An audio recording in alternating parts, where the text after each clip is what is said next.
Esta semana Pedro Mexia declara-se europeísta desde pequenino. Ricardo Araújo Pereira sente-se supremo e João Miguel Tavares confessa-se mendigo. Está reunido o Governo Sombra.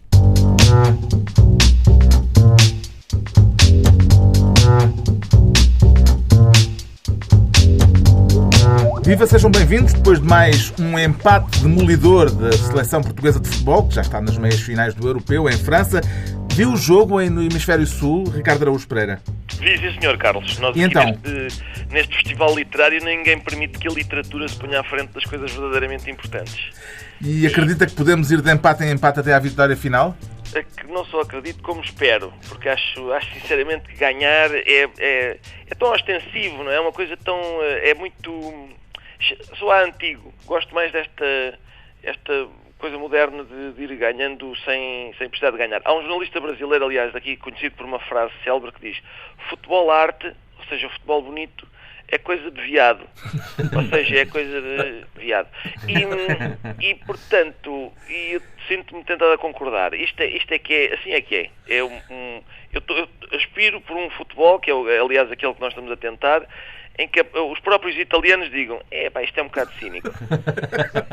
Na semana passada era o Pedro Mexia que estava do outro lado do Atlântico, agora é o Ricardo Araújo Pereira. Também levou para aí algum contratempo, Ricardo Araújo Pereira? Não trouxe, sabe? O contratempo é o título do livro do Pedro, não é? E eu mais uma vez, à semelhança de Portugal, o que acontece é que eu acho que vir a festivais literários tendo escrito mesmo um livro é coisa de viado. O que se faz é vir, prometer um livro, não o escrever a tempo, vir na mesma e falar sobre, enfim, coisas. E para ti, recebeu bem? Recebeu muito melhor do que eu mereço, Carlos. Isso não devido. Sobretudo um pelintra que se apresenta aqui sem nada. Vamos então à distribuição de pastas, com o João Miguel Tavares a querer ser, esta semana, Ministro dos Incendiários. Anda com instintos pirómanos, João Miguel Tavares? Não. Até porque parece que a temperatura vai subir e a época de incêndio está a começar a melhor. Não. Ainda sou engavetado. Incendiário foi como os socialistas classificaram o Ministro Alemão das Finanças esta semana, depois de declarações em que Wolfgang Schäuble terá dito primeiro e desdito depois que Portugal vai ter um segundo programa de resgate financeiro. Conseguiu entender o que é que o Ministro Alemão quis dizer de facto? As versões dividem-se, não é? O porta-voz do Sr. Schäuble diz que ele disse sempre a mesma coisa e que houve um condicional que não foi bem traduzido. Eu até vi notícias portuguesas em que tinham a expressão em alemão, no alemão original, que era para nós... É como nos textos de Hegel? Exatamente, como nos textos de Hegel. Só que como eu não percebo alemão, fiquei na mesma. Mas acredito que tenha havido ali algum condicional. É evidente que o Sr. Schäuble podia ter estado calado. Schäuble terá tido um deslize ou quis mesmo provocar a onda de choque que provocou? Eu acho que Schäuble está-se nas tintas, não é? É mais isso. Acho que ele está nas tintas para Portugal e diz-lhe tudo o que lhe vem à cabeça, não é? Portanto, voltou mais uma vez a mandar para o ar umas fases bombásticas. É evidente que aquilo, tendo em conta que o senhor é Ministro das Finanças alemão, pode ser considerado imprudente, até porque existe aquele problema de uma espécie de self-fulfilling, não é? Prophecy, em que, tendo em conta que os mercados trabalham muito sob a confiança, se alguém está a demonstrar a sua desconfiança para com Portugal, isso tende a não fazer bem aos mercados. Mas, na verdade, os mercados já não são estúpidos. Os mercados podiam ser estúpidos em 2007 ou 2008. Hoje em dia, os senhores já sabem o que é que fazem. E, portanto, não precisam do Ministro das Finanças alemão para vir apontar o dedo a Portugal. Qual é que é o problema de fundo? O problema de fundo é que o Sr. Schäuble tem toda a razão. E, portanto, há estes dois pontos. Mais valia ter estado calado. 2, mas aquilo que ele disse é verdade. Mas ele disse que Portugal vai precisar de um segundo programa de resgate. É nisso que ele tem razão? É isso que ele tem razão, que ele acrescentou se não cumprir as regras orçamentais e as regras europeias. Mas isso podia ser dito para qualquer país da União Europeia. Não, na verdade não, porque Portugal está aí quem não cumprir por um péssimo caminho.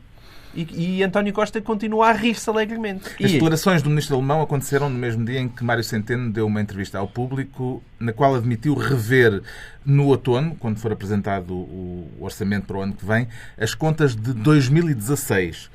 Poucas horas depois, o primeiro-ministro corrigiu a afirmação de Mário Centeno, dizendo que para 2016 os dados estão lançados, foi a expressão de António Costa, e que, a haver alguma atualização, isso acontecerá apenas nos números do orçamento para 2017. Como é que viu esta dissintonia? Lembrou-me Campos e Cunha e José Sócrates em 2005, que acabou na demissão do então Ministro das Finanças e na entrada do Teixeira dos Santos, o que tão bem nos fez. É evidente que Centeno não parece ser propriamente ter o mesmo perfil. Agora, mas ele foi desautorizado?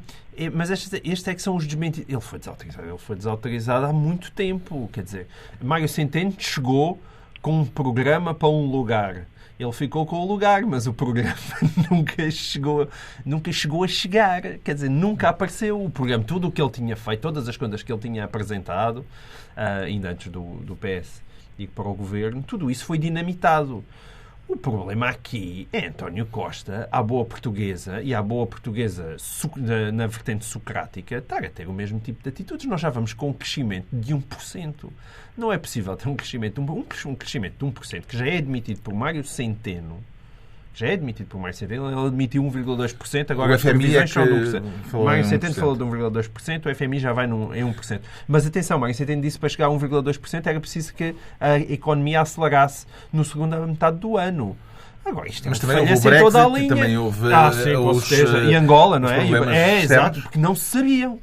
Bem, essa é que é a mega balela. Lá de dizer que não, porque o Brexit não se sabia, também já havia um referendo convocado. Mas, por amor de Deus, que Brasil, Angola, não se sabia o ano passado? Claro que se sabia. Como é que entendeu, Pedro Mexia, a afirmação de António Costa de que este governo nasceu para enfrentar e resolver desgraças? Que ele próprio comete. Bom, para enfrentar desgraças é natural, é um governo português. Qualquer governo português é eleito para enfrentar desgraças. Não é enfrentar, é fazer desgraças. Mas não é só enfrentá-las, é produzi-las. As declarações de António Costa, aliás, tanto de António Costa como de Mário Centeno nessa entrevista, eles estão a notabilizar-se por estilos próprios.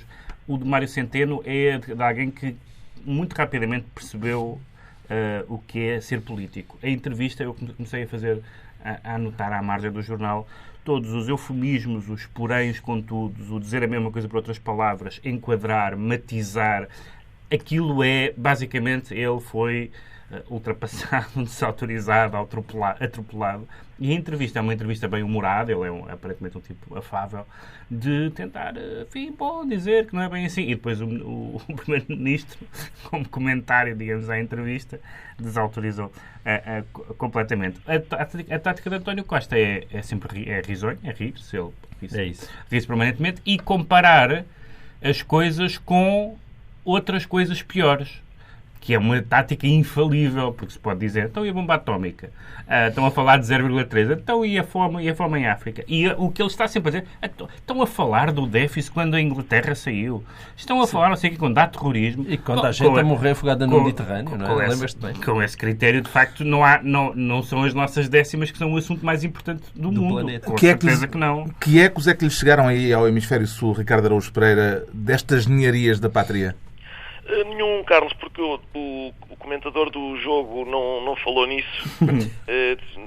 Entre os penaltis e tal, não fez referência e por isso não chegaram. Mas eu acho sempre mais... Eu acompanhei, não é? Por motivos profissionais, acompanho o que é que os grandes dirigentes portugueses dizem, como é o caso do Sr. Schäuble, e o que é que os pequenos dirigentes... Como é que os pequenos dirigentes reagem. E eu acho que há uma imprudência do Sr. Schäuble, que é, mesmo que ele tenha dito, como diz a segunda versão, não é? Que ele disse apenas que Portugal, no condicional, não é? Se Portugal não cumprir, poderá ser alvo de segundo resgate, coisa que em princípio pode ser dita de qualquer país, acho, não é? Se calhar... Talvez não o segundo resgate, porque há uns que não têm, nem sequer tiveram o primeiro. Mas qualquer país que não cumpra, tirando a Alemanha, que nunca cumpra aquela do superávit excessivo, pode ser alvo de um resgate. Mas, mesmo que seja para dizer, atenção que Portugal está a portar-se tão bem que não vai ter de maneira nenhuma um segundo resgate. Quando Schäuble fala em Portugal e segundo resgate, não interessa o resto. Toda a gente diz, olha, ele falou num segundo resgate.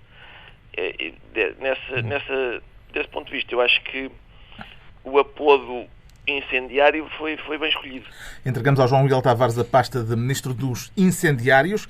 Agora, o Pedro Mexia escolhe ser Ministro das duas sem três. Tem a certeza de que o provérbio desta vez não se aplica, Pedro Mexia? Eu espero que não haja três, porque de facto seria... Há aquela frase que é bastante popular e que é uma frase citada pelo não sei se citada ou se escrita, mas acho que citada pelo Jorge Luís Borges, em que ele diz que um dia mereceremos que não haja governos. Bom, isso como estado ideal, futuro e utópico é interessante, mas na prática dá jeito de ter governo, e a Espanha está numa situação de incerteza governativa há vários meses. Duas sem três, porque depois de duas eleições em poucos meses, o Pedro Mexia está convencido que os espanhóis vão finalmente ter governo.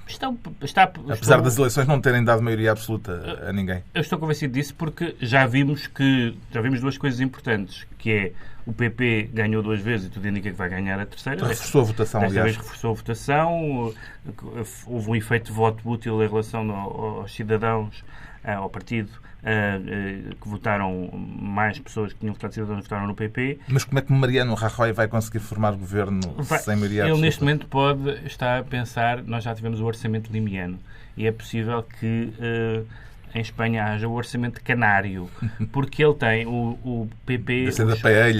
O PP, os cidadãos e os partidos de direita das regiões têm 175, acho que é isso, deputados. A maioria é 176. Mas há um deputado canário, portanto, das Ilhas Canárias, não é provavelmente um canário, enfim, o PAN gostaria que houvesse um canário deputado, mas ainda não chegámos lá. Mas há um deputado das Canárias, que não é de direita, mas que está até coligado, salvo erro, nas listas do PSOE, mas que pode ser digamos, o deputado limiano que lhes permite. Mas não é preciso isso, basta na investidura o PSOE se abster. Porque Pedro Sánchez já disse que iam votar contra. Sim, mas disse logo, aliás, na noite ou no dia seguinte. Provavelmente na primeira vez e depois na segunda, onde é preciso já maioria simples. É difícil porque honestamente não vai haver a hipótese de haver terceira eleição, tanto mais que a famosa ultrapassagem não se deu porque o Podemos fez uma aliança e com a aliança teve menos votos do que tinha sem a aliança. Os socialistas espanhóis conseguiram segurar o segundo lugar, mesmo que a grande distância do PP. Lamenta que estes resultados eleitorais não tenham criado condições para uma geringonça à espanhola, Ricardo Araújo Pereira, uma geringonça? Eu lamento, Carlos, por acaso lamento por mais do que uma razão. Primeiro porque nós estamos ainda, a nossa geringonça, embora ranja de vez em quando e tal, continua a funcionar. Então não, muito bem. Continua a enterrar, queres tu dizer? É melhor isso do que nada, não é? Melhor isso do que nada. Tenho dúvidas. Eu votava nos duodécimos. Preferias nada? Nada. Prefiro nada. Entre a dor e o nada. Entre a dor e o nada. Mas a outra questão... Por acaso, entre a dor e o nada, a resposta é a dor, não é? A outra razão para eu ter pena é o facto de... Se nós conseguirmos, de facto, exportar modelos políticos portugueses mais depressa, a Europa fica toda niveladinha cá por baixo. É uma maneira de... há duas maneiras, não é? Mas com franchising e cobrando royalties. Sim, ainda por cima cobrando. É que há duas maneiras de Portugal pertencer àquilo que se costumava chamar o pelotão da frente, que é a gente pedalar mais ou os outros caírem. E a segunda é mais fácil. Mas, Ricardo, nós já exportámos para a Espanha e ao contrário. Os espanhóis viram o nosso PREC e pensaram, vamos fazer uma transição um bocadinho diferente. Portanto, eles já aprenderam com o que se passou. O que é que lhe parece que prevalece no PSOE, João Miguel Tavares? A tristeza pela derrota ou o alívio por não ter havido o chamado sorpasso, por os socialistas não terem sido ultrapassados pelo Unidos Podemos? É o alívio, como é evidente. É uma questão de expectativas, quer dizer, sei lá. Aliás, na própria noite eleitoral, as sondagens à boca das urnas que se espalharam ao comprido deram primeiro, na primeira versão, que o PSOE passaria a terceiro partido. Sim, quer dizer, as expectativas são muito importantes, não é? Se eu fosse para a Câmara com a Sara Sampaio, ela estaria à espera de muito pouco comigo, podia ser que ficasse agradavelmente surpreendido. Momento Max Weber. É sempre um bocadinho assim, e portanto, como as expectativas estavam realmente muito baixas, o senhor aparece. O que é que aconteceu ao Podemos e a esta coligação que acabou por ter menos votos do que quando o Podemos se candidatou isolado? Eu não sei se alguém sabe realmente responder a isso. A teoria que foi mais propalada é que o Brexit terá tido também alguma influência e os espanhóis perceberam o perigo de determinadas aventuras. Mas eu também acho que os rabos de cavalo têm os seus limites. Acho que chega uma altura em que o pessoal começa a estar farto. E eu tenho um problema com partidos que são apoiados que nasceram apoiados por esse maravilhoso país chamado a Venezuela, do Hugo Chávez. Que agora já não apoia ninguém. Agora já não, agora precisa dela própria de apoio. Mas eu acho que não. E na verdade aconteceu nessa coligação o que acontece cá. Lembram-se quando houve a assinatura desta coligação parlamentar, digamos assim, de apoio ao governo, o PC e o Bloco exigiram assinar em dias diferentes, né? ou em momentos diferentes para não estarem na mesma fotografia. E os comunistas da Esquerda Unida e os esquerdistas do Podemos também não gostam muito de estar à mesma mesa. E havia resistências no eleitorado, houve discussões entre dirigentes, houve certamente pessoas de ambos os lados que não gostaram da companhia. O Pedro Mexia fica então ministro das duas sem três.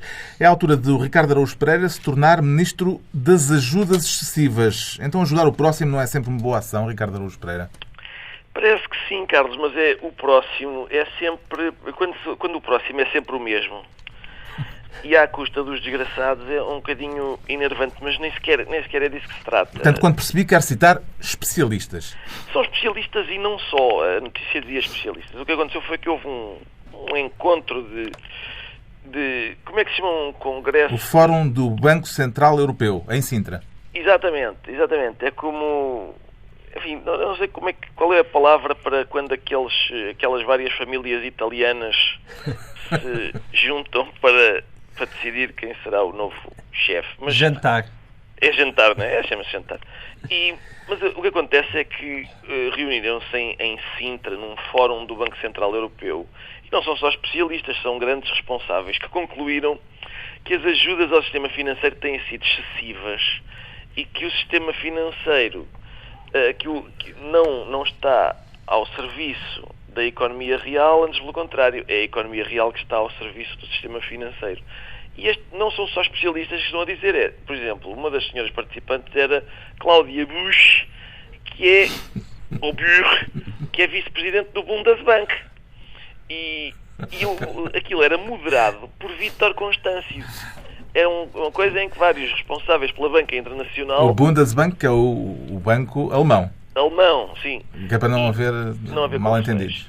São vários responsáveis pelas Brasil, finanças mundiais que se juntam para dizer isto tem sido uma grande bandalheira. É o clássico de sempre da Cicciolina que diz: ui, que galdeirice que por aqui vai, pá. Estou chocada com tudo isto. E, portanto, quando eles começam a dizer realmente a regulação não tem estado muito bem. Eu gostava de ter visto a cor das orelhas do Constâncio, que era o moderador. A senhora vice-presidente do Bundesbank diz: realmente estas discussões do setor financeiro devem ser enquadradas num contexto mais alargado da economia real. Realmente isto devia ser o setor financeiro a servir a economia real e não o contrário. E, portanto, são os grandes responsáveis pelas finanças mundiais que estão a fazer aqui uma crítica do funcionamento das finanças mundiais. Que conclusões é que tira disto, Pedro Mexia? O Ricardo ainda ia concluir? Não, ia só dizer que era giro. Isto parece o contrário do que vem na Bíblia, não é? São João diz que a letra mata e o espírito vivifica. E estes senhores é ao contrário. Realmente o espírito, a letra vivifica, mas depois o espírito mata, porque a gente vê que a prática deles é muito diferente. Pode-se chamar a isto autocrítica, vindo de quem vem, Pedro Mexia? Eu fico contente porque nós que dizemos coisas em programas, de vez em quando as pessoas dizem-nos não falem do que não sabem. Portanto, presumindo que há pessoas que são especialistas e que dizem coisas que nós não poderíamos alcançar, porque são muito complexas, são muito subtis. Ora, estas declarações, é preciso ser especialista para dizer isto. Isso só são especialistas em autocrítica. Só é a única matéria em que se pode dizer que são especialistas. Essa dicotomia entre o setor financeiro e a economia real é uma crítica e é uma observação feita pelo menos há uma década e certamente antes disso. E mais do que isso, a própria distância entre o setor financeiro e a realidade não é apenas a economia real. Uma das coisas fascinantes, e que nós todos fomos vendo filmes e documentários e lendo livros, foi como o setor financeiro se foi notabilizando por uma sofisticação absolutamente demencial dos produtos que apresentava.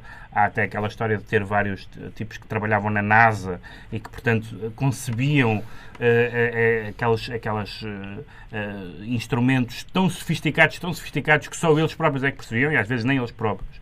E, portanto, há muito que o sistema financeiro e a realidade são primos muito afastados. Tem alguma coisa a acrescentar à opinião dos especialistas trazidos à conversa por Ricardo Araújo Pereira? João Miguel Tavares. Este é um tema em que eu tendo a concordar com o Ricardo Araújo Pereira. Não é? Quer dizer, quando se fala no grande sistema financeiro, parece-me difícil falar do grande capital e ter alguma espécie de simpatia por aquilo que se passou, não só internacionalmente, com a agravante em Portugal. A coisa ainda é mais escandalosa, porque, pela simples razão, nós fizemos o mesmo que todos, mas demorámos muito mais que os outros a admiti-lo. Havia um pacote, penso que era de 12 mil milhões, já não me tenho recordado qual é que é exatamente o número, para ser usado exatamente na limpeza da banca, que não foi utilizado na limpeza da banca, porque a banca andou durante imenso tempo a fingir que não precisava daquilo.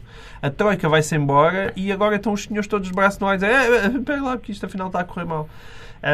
Ou seja, ainda é particularmente patético em Portugal. O Ricardo Araújo Pereira fica assim Ministro das Ajudas Excessivas e já temos ministros e ministérios. Agora vamos analisar porque é que o Pedro Mexia se declara europeísta desde pequenino. Isso é ironia ou o Brexit fez-lo rever o seu conhecido euroceticismo? Não, é que esta semana não havia um eurocético vivo. Porque toda a gente, e até os malandros dos ingleses saíram desta coisa maravilhosa que é a União Europeia, com este euro, esta moeda impecável, estas políticas de imigração realmente sólidas e uma capacidade de intervir na cena político-militar internacional decisiva. Realmente, e foi incrível, porque toda a gente passa a vida a dizer mal da União Europeia e do funcionamento da União Europeia. Quando foi a questão da Grécia, deixem falar o povo grego. E o povo grego falou. E agora o povo inglês falou. E se respeitam uns, respeitam-se outros. Agora, de repente, converter os maus da União Europeia em bens e esta onda agora, e pessoas que, por exemplo, descobriram que eu sou contra o referendo.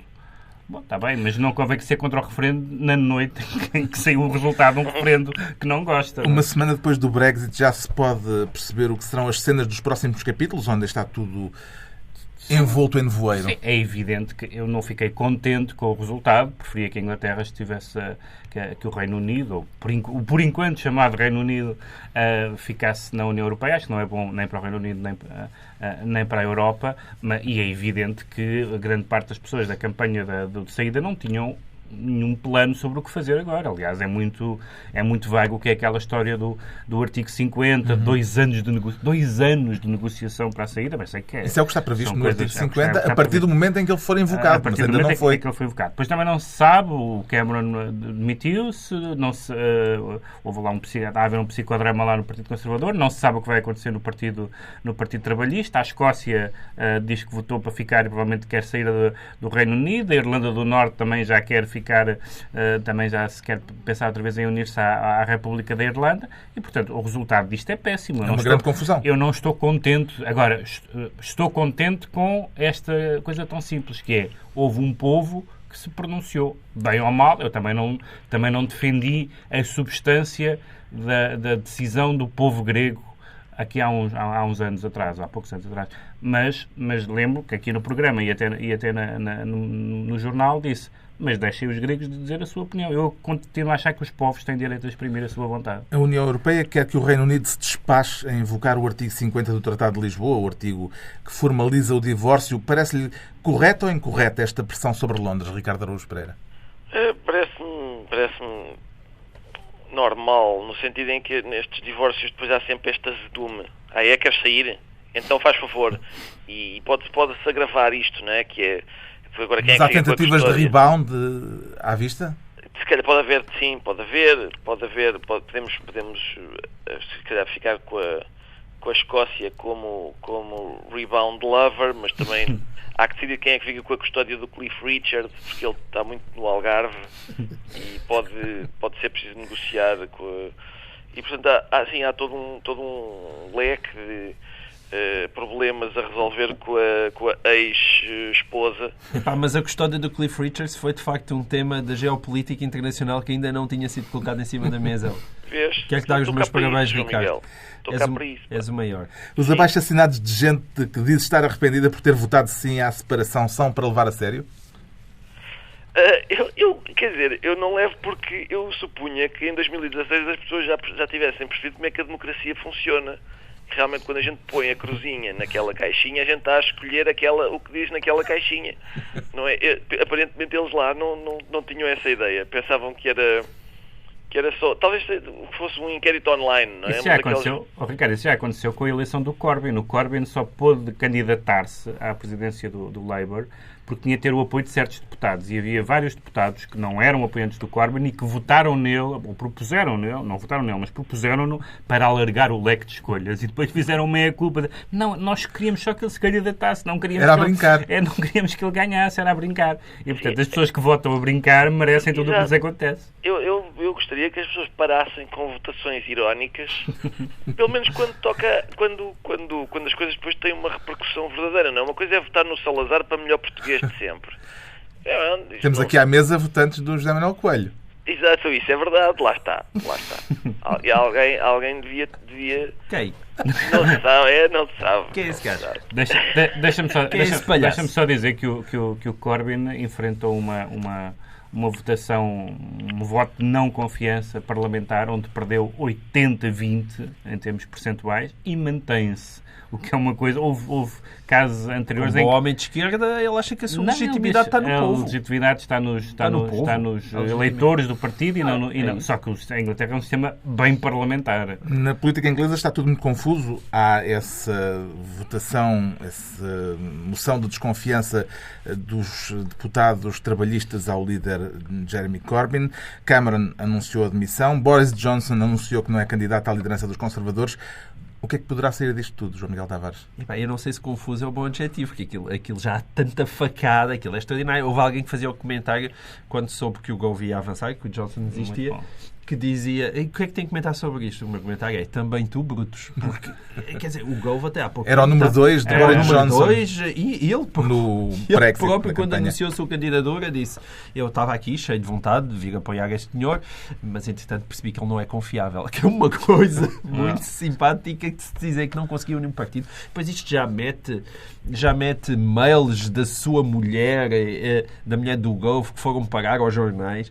Aquilo já está uma cena de faca e alguidar digno de Shakespeare. Agora, o que me preocupa no meio disto tudo é o seguinte, é que se Michael Gove é depois eleito, eu não sei se é ele ou Mário Centeno aquele que é mais parecido com o Mr. Bean. Sim. É uma coisa no campeonato do Totó europeu, o Michael Gove está bem posicionado. Está, e portanto eu acho que Mário Centeno de repente pode ser destronado e isso é uma coisa que enquanto português me preocupa. Já há quem diga que o Reino Unido tem os dias contados. A primeira-ministra escocesa foi recebida esta semana pelo Presidente da Comissão Europeia e a Espanha protestou, a pensar nas tentações independentistas da Catalunha. A audiência concedida por Jean-Claude Juncker à chefe do governo escocês pode ser vista, João Miguel Tavares, como uma espécie de bufetada de luva branca aos ingleses? O Tusk não quis receber a senhora, não é? Isto é uma confusão. É uma bufetada de luva branca à Espanha, porque os ingleses já estão fora, mas é uma bufetada de luva branca agora dizer, ou dar a entender que a União Europeia se reúne com as regiões separatistas. Não sei se isso aconteceu alguma vez. Portanto, eu acho que quem está mais ofendido é a Espanha e não a Inglaterra. E não o Reino Unido. Não, eu consigo perceber isso agora. Mas, na verdade, há uma forma de tratar o problema da integração da Escócia, lá está. Como aqueles senhores daquelas ilhas têm maior prática em Gibraltar. No exercício. Gibraltar, a Espanha está agora... Exato, quer Gibraltar, porque Gibraltar votou esmagadoramente a favor da permanência. É? Mas como aqueles senhores das Ilhas Britânicas têm mais prática no exercício da democracia, não tem nada a ver a forma como eles estão a resolver o problema da Escócia com o problema da Catalunha. Os escoceses levantam o braço e dizem queremos ser independentes. Dizem, então, senhores, façam o favor, vamos fazer um referendo. Coisa que não acontece em Espanha, não é? Entretanto, e, portanto, isso tudo para dizer que a senhora tem mais legitimidade para chegar a Bruxelas e querer discutir as coisas. Ela tem. Durão Barroso, o ex-presidente da Comissão Europeia, veio dizer, entretanto, que a única potência europeia que leva a sério a União é a Alemanha. Os alemães poderão sozinhos salvar a União Europeia, Pedro Mexia? Os alemães sozinhos, em geral, não é uma perspectiva que não quer estar sozinho numa sala com a Alemanha. Mas a parte mais chocante das declarações de Durão Barroso... Alemães. E com quem? Alemães, certas alemãs. Sim, com certos alemães. Mas a parte mais chocante, Sr. Deputado, da intervenção de Durão Barroso é quando ele diz, e de facto as pessoas depois perguntam-se porque é que há gente contra a Europa. Ele diz: mas claro que isto o Brexit era fatal, então o senhor Cameron andou a dizer mal da União Europeia e a França, o mal que diz da União Europeia. Ou seja, o poder de crítica que as pessoas exercem sobre as instituições em que participam. Não é bem a mesma Isto realmente é inaceitável. Não, é absolutamente. As declarações do Durão Barroso transformariam qualquer europeísta num eurocético. Não é isso. Não é à la carte. Como é que se chama? Imediato. Carteirinha. Não me apetece nada estar a defender Durão Barroso, mas não é nada disso. O problema ali é tu teres pessoas a atacarem a União Europeia por questões todas absolutamente contraditórias. A União Europeia é culpada dos tipos se afogarem no Mediterrâneo e é culpada de abrir as fronteiras. É culpada da austeridade, mas também é culpada de ser demasiado tolerante com os países do Sul. Ela é acusada de tudo e mais alguma coisa. Quando há 20 e tal países num clube que abrange todas essas áreas, todos os eventos, toda a natureza, é normal que as pessoas culpem umas às outras e a própria instituição de coisas diferentes. Isso é natural. Está esclarecido porque é que o Pedro Mexia... A crítica é natural porque é que o Pedro Mexia se declara europeísta desde pequenino. Quanto ao Ricardo Araújo Pereira, lá do Atlântico, sente-se supremo. É uma sensação boa, Ricardo? É sobretudo inédita, não é, Carlos? Para uma pessoa que tem uma autoestima tão baixa, sentir-se supremo não é frequente. Mas tem a ver com o facto do Supremo angolano ter ordenado a libertação dos 17 ativistas presos por se terem reunido a ler um livro e a falar de política. Exato, e não se percebe ainda se esta libertação é um ato de justiça ou um ato de campanha eleitoral, mas, seja como for, produziu um bom resultado. E porque, digo que não se sabe ainda porque há aqui uma coincidência estranha, não é? Que é, aparentemente, José Eduardo dos Santos vai formalizar a sua... Creio que já formalizou, não é? Já formalizou, sim. Já formalizou a candidatura à liderança do MPLA. Exato. Mais um mandato, acho que fazia falta para juntar aos 79... Não recebeste o convite para mandatário em Portugal? Diz? Se não recebeste o convite para mandatário em Portugal? Não, suspeito que não vou receber. Mas portanto, há isso, não é? Há uma espécie de indulto... Pode ser isso, não é? Pode ser isso. Mas o certo é que os rapazes e raparigas, há duas raparigas, vão estar cá fora para dizer coisas. Isto será uma simples coincidência, João Miguel Tavares, a recandidatura e a libertação? Não, acho que não. Quer dizer, eu acho que, lá está, o Zé Du aprendeu já desde o tempo da outra senhora que não vale a pena matar quando se pode apenas empurrar e silenciar de outra maneira. Eu acho que a tática o recado está dado. É a tática do pido bom, pido mau, quer dizer, muito antiga, não é? Agora vais para dentro da cadeia, a gente te promete que vais ficar aí 10 anos e depois, já aprendeste a lição, não vá, anda-te lá embora. Eles de repente vão para uma livraria, leem um outro livro, uma lá outra vez lá para dentro, e é assim que foi assim que se manteve em Portugal, durou 40 anos. Portanto, se calhar agora vai ser por ouvir um disco. Agora se quer por ouvir um disco, é para variar. Para o regime angolano, este processo representa uma vitória ou uma derrota, Pedro Mexia? É um damage control. Fica a ideia de que os tribunais são sensíveis a coisas como os pedidos de habeas corpus, de que os recursos suspendem a execução das sentenças, etc. Dá um aspecto civilizado. Espero que o aspecto corresponda à realidade. Isso não. Mas não me parece que haja grande vergonha de tomar decisões. O que aconteceu recentemente com a indicação de Isabel dos Santos não mostra que o regime, de repente, tenha muito vergonha de fazer coisas. Não é? A indicação para Presidente da Sonangol. Para Presidente da Sonangol, exatamente. Já sabemos porque é que o Ricardo Araújo Pereira se declara supremo. Vamos agora tentar perceber rapidamente porque é que o João Miguel Tavares se sente um mendigo com ou sem animais de estimação, João Miguel Tavares? Parece que é sem animais de estimação, segundo uma proposta do PAN na Assembleia Municipal de Lisboa. Exato. Para que os mendigos não possam ter animais de estimação. Sim, não será bem isso exatamente. O que eles não querem é que os animais possam ser utilizados de forma instrumental. Ou seja, o mendigo até poderá ter o cãozinho, o mendigo não pode estar com o cãozinho ao seu ombro com uma latinha enquanto o menino toca acordeão e, portanto, e o outro lá deposita a moeda. E aí vai tudo a eito. Eles querem essa proposta de regulamento municipal do animal acabava também com os animais para fins de caça. Os cavalinhos não podiam andar ali em Belém a transportar charretes. A pobre águia Vitória tinha que ficar no seu ninho e nada de fazer voos picados no Estádio da Luz e por aí fora. E é muito curiosa essa ideia de que até nós homens temos que trabalhar, mas parece que o animal pode ter uma vida incrível e que não deve ser perturbado pelo ser humano por razão nenhuma. A proposta do PAN na Assembleia Municipal de Lisboa foi chumbada. Terá sido por insensibilidade ao sofrimento animal, Ricardo Araújo Pereira?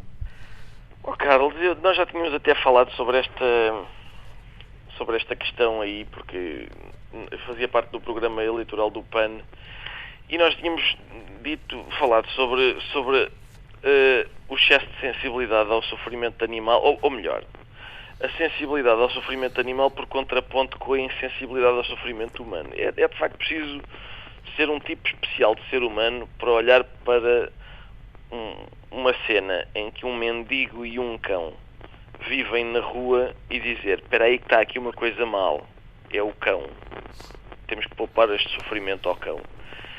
E, bom, eu sinceramente acho que a gente podia começar por tirar o senhor da rua e ele que levasse o cão com ele. Tirar o cão ao mendigo. O que é que se sugere? Que o mendigo o deixe em casa? É verdade, não dá, pois não. O que é que terá estado na origem da proposta, Pedro Mexia? Uma preocupação com o bem-estar dos animais ou com as condições económicas do mendigo? Porque há que alimentar o cão. Sim. Não, com o bem-estar dos animais. Só que o problema é que os direitos dos animais partem de algumas premissas absolutamente... Dos animais não humanos. A proposta diz isso. O município de Lisboa pretende garantir a devida proteção dos animais não humanos. É curioso que os animais não humanos nós geralmente chamamos-lhes animais. Mas é curioso. O próprio partido PAN designa-se pessoas, animais, natureza. Mas ainda só agora. Ainda vai acabar pessoas, animais, natureza e não humanos. Animais não humanos e natureza. Mas os direitos dos animais baseiam-se numa ideia absolutamente decente e civilizada de não tratar mal dos animais, de evitar sofrimentos desnecessários, etc. Só que depois há aquilo que se chama o slippery slope, isto é, uma espiral... Uma deriva, diz sempre. Uma deriva, exatamente. Muito obrigado, Edith Estrela. Mas que é o facto... Eu lembro, por exemplo, quando comecei a ler sobre os direitos dos animais, há aquele filósofo Peter Singer, que tem escrito coisas muito importantes sobre os direitos dos animais. Há umas coisas muito bem argumentadas filosoficamente e depois há um momento em que eu leio num dos livros dele uma recensão a um livro de um senhor que é praticante de bestialismo, portanto tem sexo com animais, e o Peter Singer comenta: bom, quanto ao bestialismo, temos que discutir se realmente é bom ou mau para os animais, até termos a noção de... Bom, meus amigos, há um momento em que realmente o Diácono Remédios entra e diz: meus amigos... É a altura dos decretos. O João Miguel Tavares decreta dia 1. É dia 1, então, é para festejar. Hoje é dia 1 de julho, é para festejar este bonito dia em que foram implementadas as 35 horas na função pública, embora não em todo lado, que é para dar ainda mais confusão, e em que o IVA da restauração passou para 3%, mas também não em todas as espécies que nós consumimos nos restaurantes, porque as bebidas ficam de fora. É para celebrar, então, portanto. É para celebrar este dia 1 como uma espécie de dia 1 da nossa futura desgraça, em que, rapidamente, a continuarmos neste ritmo, o Sr. Schauble estará a bater-nos nas costas a dizer: viram? O Pedro Mexia decreta: isto está bonito. Isto está bonito, porque agora vai haver uma recontagem nas eleições austríacas. Recontagem à nova votação? Uma nova votação, não percebo. Acho que é uma nova votação. Em que o candidato à extrema-direita perdeu por uma unha negra. Esperemos que agora na segunda perca por mais, mas pode ganhar.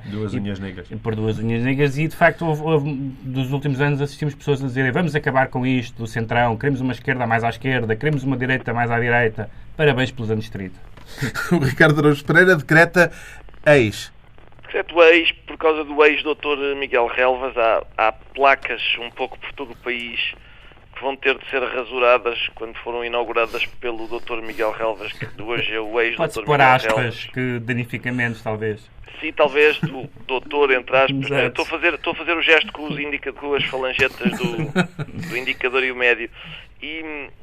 E é mais ou menos é o contrário, não é? Daquele sonho do homem que sai da aldeia e quando volta é doutor, e Miguel Relvas era um homem que era doutor e agora quando volta não é. Há quem tire cursos e há gente a quem lhes tiram os cursos. Está Exato. concluída mais uma reunião semanal, 2 a 8 dias, a esta mesma hora, só aqui na TSF, novo Governo Sombra Transatlântico.